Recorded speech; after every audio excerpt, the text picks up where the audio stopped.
In psychology, people who build fake scenarios in their head before going to sleep often think it's normal, but in reality, it can be a sign of a mental disorder called maladaptive daydreaming, where the mind creates vivid movie-like stories while lying in bed, replaying old conversations with the perfect comeback, or picturing a future argument just to be prepared for it. This habit often develops when reality feels unpredictable or unfulfilling, so the brain constructs a private world where it can control every outcome. Over time becomes a nightly ritual, not just to fall asleep, but to momentarily live in a version of life where things go exactly as they should have. For some, it's a way to experience the closure they never got. For others, it's a substitute for the excitement or intimacy that reality has not yet given.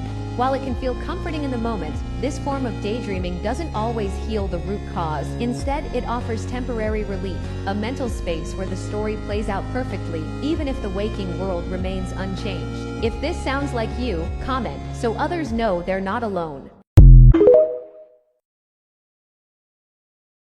Did you know that people who create detailed scenarios in their head while listening to music, lying in bed, or staring out the window are often experiencing something called maladaptive daydreaming? Despite the name, it's simply the mind escaping into vivid inner worlds that feel safer, more exciting, or easier to control than real life. Ask yourself this: have you ever replayed a conversation you wish you'd handled differently? Or imagined saying something powerful that you never actually said?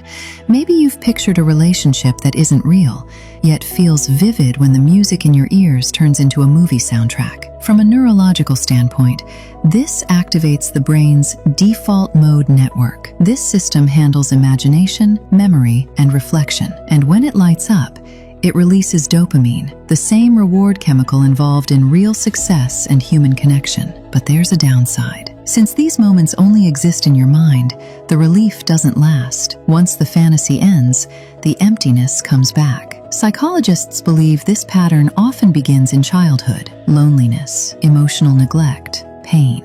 When reality felt unsafe, the brain created a place where control finally existed. Later in life, this coping habit can return during stress, boredom, or emotional loss. Maladaptive daydreaming isn't laziness. It's the nervous system trying to regulate emotions through imagination. The danger only starts when escaping feels easier than living, because in your mind, the ending is always perfect. But real peace only happens when you create a life that feels good enough that you don't need to escape from it.